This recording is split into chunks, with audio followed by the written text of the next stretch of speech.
It had never been done before. And that's what I love to accomplish. That's what my team loves to accomplish. I mean, that's what we're here for, is to create the impossible. Make history. And then not no shade to anyone else. Then some other people may have copied it after that.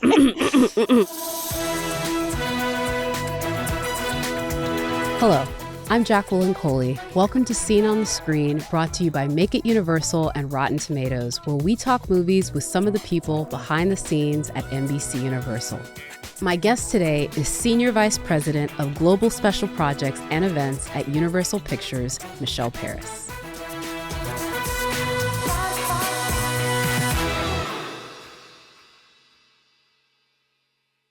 Hello, Michelle. Welcome to Seen on the Screen. Thank you for being here. Thanks for having me. Okay, my favorite question, the one I use to kick it off every time. Please tell me who you are and what you do for NBC Universal.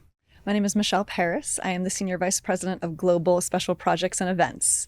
What that means is I handle all of our film premieres, our awards events, anything that kind of falls under that category of you need a party, you need a place to hang, you need drinks, you need food, you need a guest list. That's what my team handles here. And although we're filming this at a time which I would categorize as a very busy time for you, I will say, I guess it's always a busy time for you because Universal, we really like our events, huh? We love events. I mean, but we also have such amazing films and amazing filmmakers. So other studios, there's that delay in a slate. We have films every month. We have 2 films a month. So we're constantly going. And then award season is the busiest time of year because we're managing our normal film slate on top of the award season.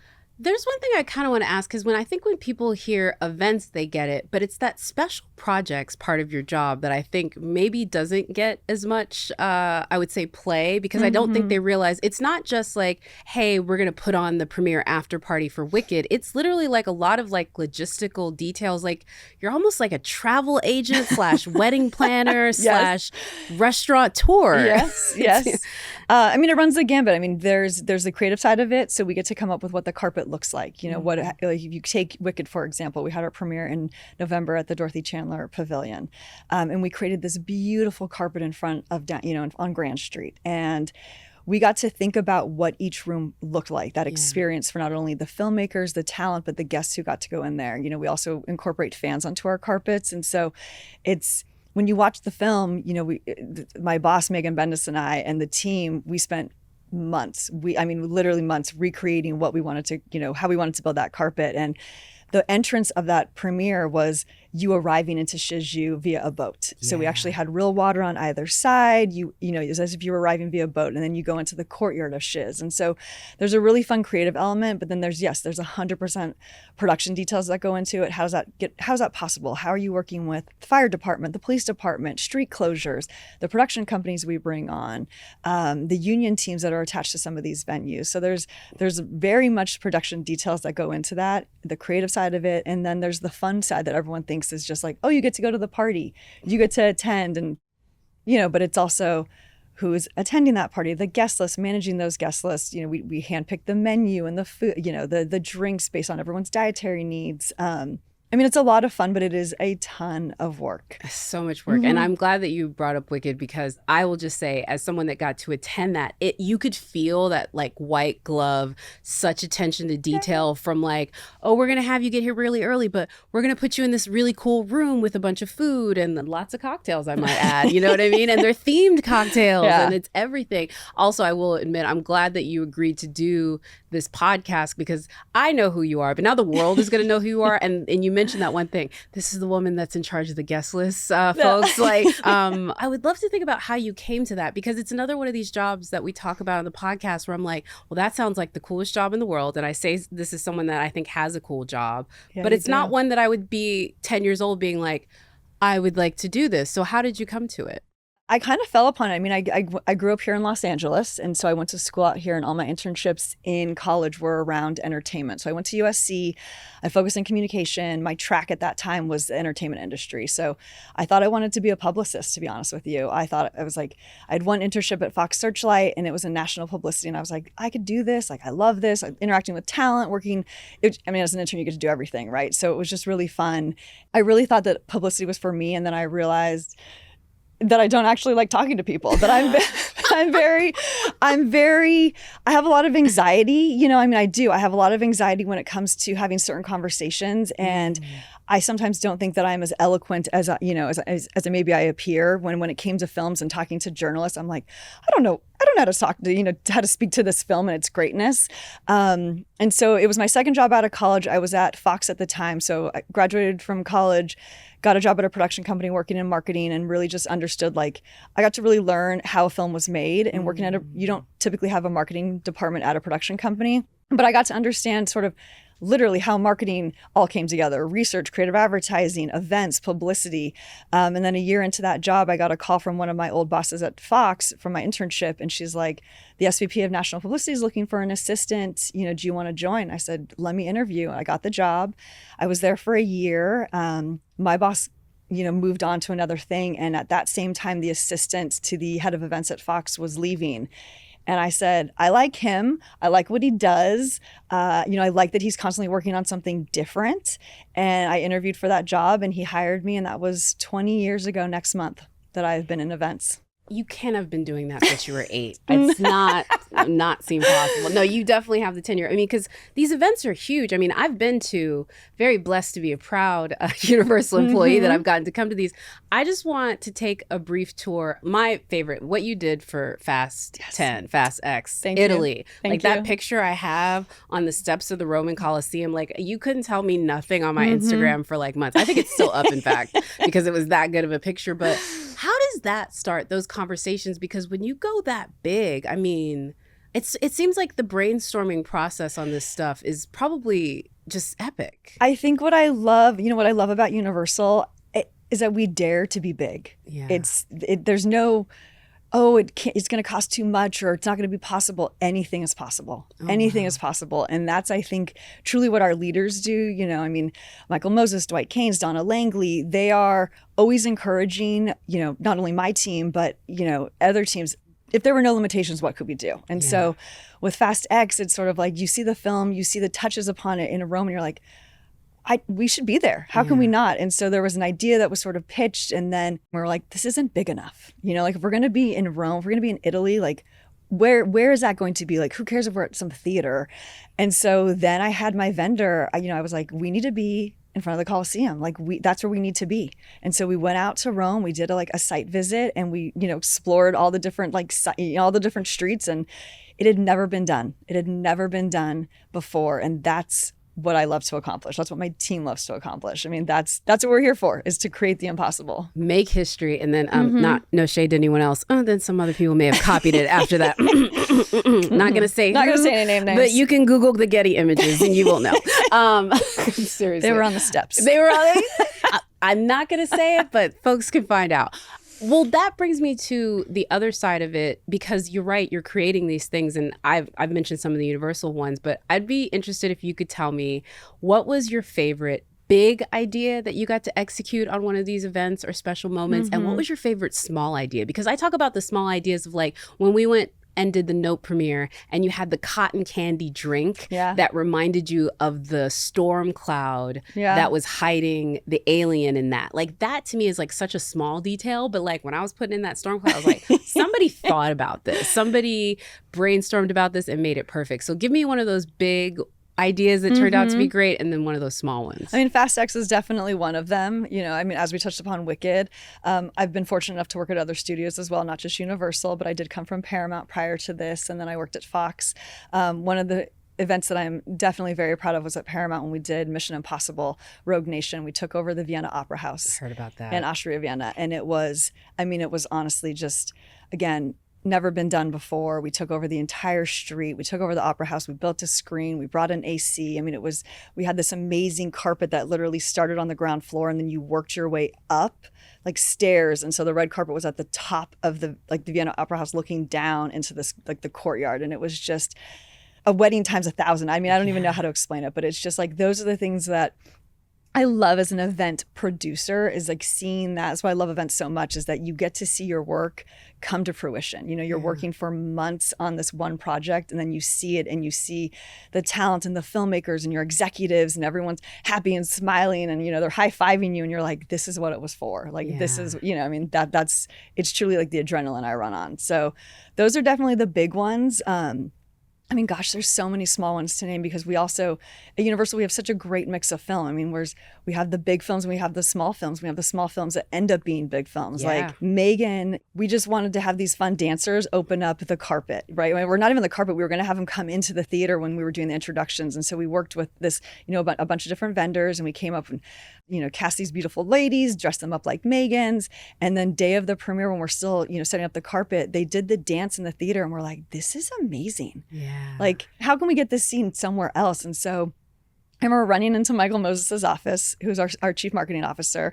I hand him my phone and I'm like, look what they can do. Look what's happening. He's like, let's do it on the carpet. I mean, we didn't have any clearances. We just played the music. Okay. So, I mean, sometimes it's better to ask for forgiveness rather than permission. Facts. And so we opened the carpet with those Megan, that Megan stunt, and it blew up. I mean, they had a tour of for themselves. I mean, then the team here, the experiential team, took it and they literally toured those Megans all around the United States. I think they opened up like a Rams game at SoFi Stadium. I mean, So it's like, that was just a germ of an idea and it was just whoosh, and so it's so amazing because, again, you have these really small moments and then you have these really massive moments and you don't know what you'd create big that's going to still end up small, or something that's going to be small, it's going to be completely big. Yeah. We're going to get into some of the stuff that you've seen on screen. But before we do that, I really love the fact that so much of your job is bringing the magic of movies to an experience and a moment. I mean, the people that are, especially at these premieres, they kind of live in it. Like, they definitely can live in that movie magic, but like recreating that for a night is actually more difficult because you're not living in it.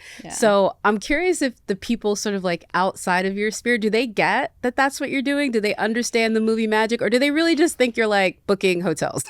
Honestly, people think that I'm just going to a party. It's like when I tell someone what I do for a living, they're like, oh, so you get to go? And I'm like, that's my job. Yeah. It's like, I do get to go, but I'm not. I think people think I'm like sitting in the theater, eating popcorn, watching the movie, and then going to the party and enjoying it. I'm like, no, we're making sure people, making sure VIP platters are down, making sure people are secure. We're making people, sure their cars are lined up to pick them up. I mean, there's just, we're making sure there's not paparazzi out there, we're going to be in harm's way of your talent. So yeah, we're thinking of it all. Okay, last question. It's sort of like this. I'm going to let people in on a little bit of a secret. I'm a very booked moderator, and I do a lot of these conversations. But because of that, I oftentimes find it very difficult to just sit back and enjoy other people doing it. I'm either nervous because I'm worried about what could happen, or I'm like, oh, I don't know if I'd say, you know what I mean? You must be the most critical wedding guest ever. Like, is this like to the point where you're like, I'm just RSVPing no and sending a gift? Like, so what gets you to say yes to an event at this point? I honestly, I don't. I mean, we do so many events that you could not, it's a joke. You could not pay me to go to another premiere. I mean, you could not.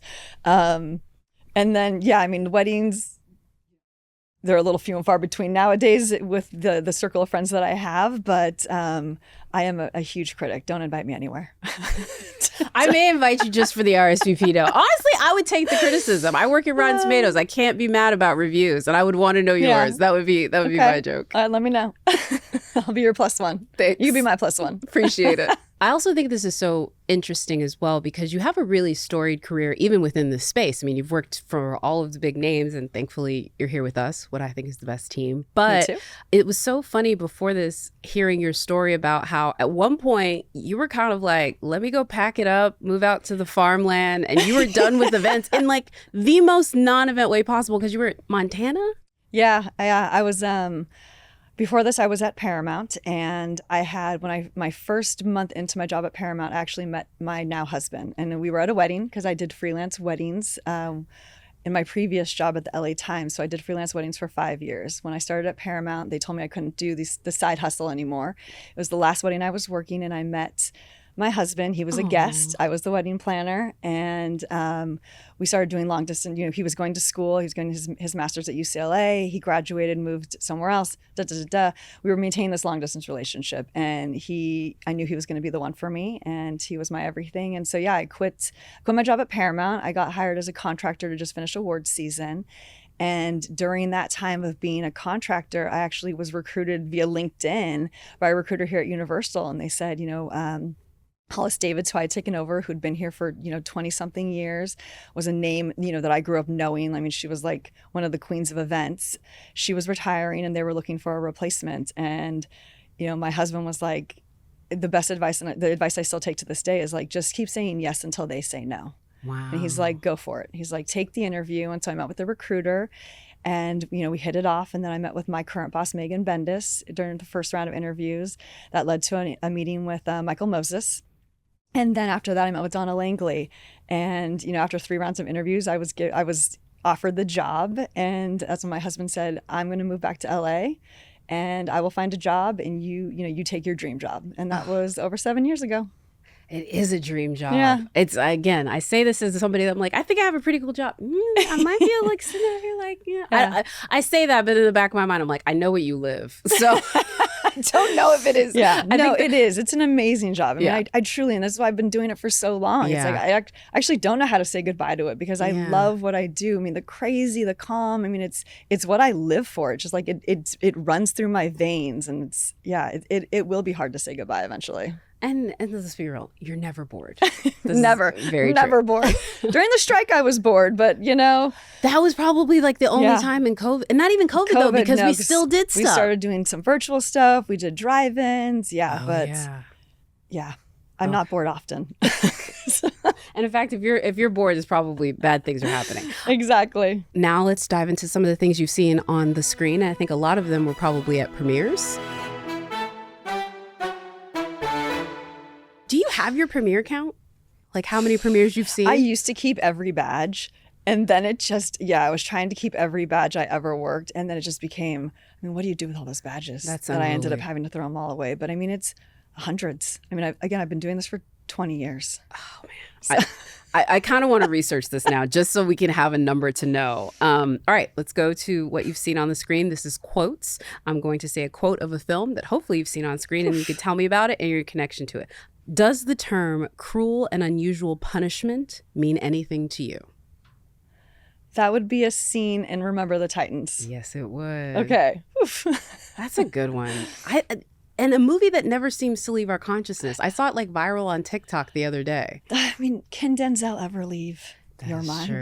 That is true. But not just that. I mean, you got a young Ryan Gosling in there. Wood. I mean, that was like a really Ethan Solpe. Like that's a really talented young class. Do you have a personal connection to it, or is it really just the football, the Denzel? It was one of the first premieres I ever went to. My dad, my dad used to do. He was in marketing hospitality, and so he was invited to attend. And I remember going with him. It was at the Rose Bowl. Wow. I to this day I'm always like, we should go back to the Rose Bowl Stadium. We should do a premiere outdoors. But we went to the premiere, and I remember sitting at the top of the Rose Bowl. But they set up this screen. They had a carpet. The Denzel was there. Amongst other talented filmmakers. And I just remember being like, wow, this is really amazing. Like, what a special night that all these people get to be a part of. And we watched the film, and again, it was with my dad, who I love and adore, is my hero. And so it was just like, to this day, it's always one of those memories I always come back to of, like my first like film premiere experience. Yeah, that is a memorable one because again, I think we're all very blessed we get to do this a lot. But for a lot of people, I mean, I took my friend to her first film premiere in Austin, Texas. It was for this movie called Iron Claw. Not really the most jovial movie, but it was a Texas premiere. Like it was like they themed it out, and like I was like that night I had to like see it through her eyes because I was like jaded. I was like, I gotta walk around here. Like she's like, girl, we're at a movie premiere. And I'm like, you know what? You are so right. And absolutely. Yeah. Next quote. I'm right on top of that, Rose. I was like, oh my gosh, why am I blanking on like the whole title? It's like, Don't Tell Mom the Babysitter's Dead. So good. Yes. Christina Applegate. A classic. An absolute classic. Josh Charles. Yes. Just love that one. Absolutely love that film. I think that's any girl that ever wanted a girl boss. That may have been the first. Is this your connection to it too? I think so. Yeah. I mean, it's just she obviously wasn't, fit to be in that role, but she, sort of faked it till she made it. She fake it till you make it. And that's sort of how I think any aspiring, whether you're a female or a male, like you just fake it till you make it, and you own it. You have that confidence. You sort of rise up, and it's just, it was such a great movie, but it's just, it's certainly pivotal for me in the sense of like seeing like, oh, it's a corporate job, it's a corporate role. You know, she's filing, she's getting from like the petty cash, you know, she's like putting on an event. Yeah, putting on an event. Right on top of that, Rose, it's like, again, yeah, like exactly, like all those little things tie back to me, I suppose. I didn't even talk about it. If we're going to give you your like multi-hyphenate, you're also like a fashion show producer because those red carpets are just a huge part of yours too. You got to make sure those outfits are going to look as good as possible. Yes. I've done a fashion show when I worked at Paramount when we did Zoolander. Oh, wow. We did this amazing, we partnered with Anna Wintour and we did this amazing fashion show with Ben Stiller, you know, Luke Wilson, Penelope. I mean, it was literally like amazing. We did it at Alice Tully Hall in New York and it was great. Of course you did. I'm like, why am I even pretending like, of course you put on a fashion show because every aspect of your job, you probably have been a circus ringleader. Don't answer that question. I know you have. I know you have. Next one, if I forget to tell you later, I had a really good time tonight. I was like, am I going to know this? Pretty Woman. Yeah, that's another one. I think it's so funny now because I don't know if younger audiences would understand how like every single woman I knew had that VHS copy, watched that, like what Julia Roberts did with that. Like, what is it for you? Is it that? I think so. Just like you can find love in such unexpected places. And I think that that's exactly what it is. You know, I mean, I met my husband at a wedding and I think at that point I was like, I'm no longer dating. I'm just going to be single. I'm just going to live my life and be an aunt essentially. And you know, there's these moments in your life that are just, again, so unexpected and you meet someone and you never know where that's going to lead to. And so, yeah, I mean, Julia Roberts is just an amazing actress. Yeah. The way that she handles the scene where, you know, like she goes in to buy clothes and they are like, sorry, ma'am, you can't be here. And then she comes back and is like, oh, well, guess what now? You know, like, I mean, it's just, she stood up for herself, you know, I mean, she was so, it's also empowering in such a weird, twisted way, but it's a very empowering story as well. Yeah, I really dig that one. Yeah. That's so funny. The Pretty Woman scene that has been copied by 8 million movies, including Selena and like everything else. Everyone has the Pretty Woman like makeover scene, which I very much dig. Such a great scene. You did amazing on the quotes. You have nothing to be nervous about. And I only say that because you seem like you're like, I'm like, it's going to be fine. Yeah, it's going to be great. Sitting here holding my hands. The events will always come off without a hitch, right? That is true. It's behind the scenes. It's easy for me. Lovely. All right. Now we're going to step into our next popcorn bucket. This popcorn bucket is actually going to be true or false. First trivia question. The word family is said 83 times in Fast X. True or false? It should be true, but I don't think they said it that many times. I'm going to go with false. This is internet. This is like a little bit of internet propaganda. They do mention family a lot. A lot. They do mention family a lot, but it's only 27 times. And it's a lot, and more than all the other ones. Yeah, which might be 25 times too many. I will give you that, but I would say family to Rita Moreno as many times as she would let me. So I mean, you can't go wrong with a Fast franchise. You really can't. And it truly is all about family. So it's like, all about you don't have family. Friends. You don't have friends. You have family. Despicable Me 4 is the first movie in the franchise to not include the song Fun, Fun, Fun. True or false? Last summer, I took my daughter to New York with me and for the Despicable Me 4 premiere. And that was just the most amazing experience. So I'm going to say true. Yeah. Because it was, I was like, because I've seen that film now a dozen plus times. So you took her to the premiere and then she became obsessed with it now. And so now you have to watch it like. We watch, Despicable Me. We watch a bunch of films. But the Despicable Me franchise, both my son and my daughter just love it. I mean, they just love the Minions. I don't know if it's because they're not speaking any real language. They're just hilarious characters, always getting into like, you know, mischief. They also are obsessed with Gru. Yeah. My daughter's obsessed with Gru. I took her to the theme park and she's always like, when can we go back to Gru's house? Oh, that's soon adorable. Enough we'll go back to Gru's house. But yeah. Have you gotten you could, because like, I'm not saying I know this is happening. I haven't greenlit it, but if there is a Despicable Me 5, like, would you get like Steve Carell to do a little voice notey? Because like, I feel like he would have to do the Gru voice. He would have to. Yeah. He's so great. Let's make it happen. Michelle's Kid, Gru voice, Despicable Me 5. I know there's a few hurdles that we got to get into, DM5, but let's do it. We got to Fast X. We can get to DM10. I mean, we got Shrek 5. We do. Anything is possible. Thank you so much, Michelle. But before you get out of here, We have rapid fire. What's your favorite movie snack? Peanut M&Ms. That's by themselves. Like that. Last show that you binged? I'm really in like a film era right now. Okay, okay. I'm trying to watch I've watched all the films. I'm not a great TV watcher. Ooh, I'm okay. so sorry. That's okay. If you have one, Rivals, very good. Okay. On Hulu. Okay. Also The Jackal, Eddie Redmayne. I need to watch Either that. one of those ones. Favorite actor? I know this is hard. It is hard, but I mean, honestly, one of my favorites has always been Denzel Washington. I think, yeah, that's a good one. I mean, it's him, Michael Keaton. I just think that they're just such brilliant actors. Both of them really and good. they can just, I mean, comedies, dramas, actions. I mean, they can do it all. Yeah, I've never seen Denzel not be believable in everything that he's done. Going to the theater alone, yay or nay? Yay. Always yay, yeah. Always a yay. What's your favorite classic Universal film? It's probably always going to be Jurassic Park. Yeah. I mean, it's the Barbasol, can, the tapping of the finger in the kitchen. I mean, that's like the film that I can still remember, being a kid and being frightened. Like I was frightened of that film. I mean, I actually thought it was like a scary film for the longest time until I got into like my older sort of years. But yeah, I think it'll always be that. Same for you. My two things are her eating that Jell-O, because that is the panic that whole situation taught me. And then also Clever Girl. Somebody graduated in my year from graduation, made a diorama of Jurassic Park and put Clever Girl underneath it because they were getting their doctorate. And I was like, yeah, Clever Girl. It's absolutely cute. That's great. That's great. That's cultural impact right there. It sure is. Loved it. Thank you so much for doing Thank this. you. I feel like we got you step out of your comfort zone. You did. This was actually much more comfortable than I thought it was going to be. So thank you. Now folks will know this is the lady. She's the Willy Wonka. Michelle, it was a joy to talk to you again. I don't want to keep you from your next event. So thank you so much for being here. It was a pleasure. Thank you for having me.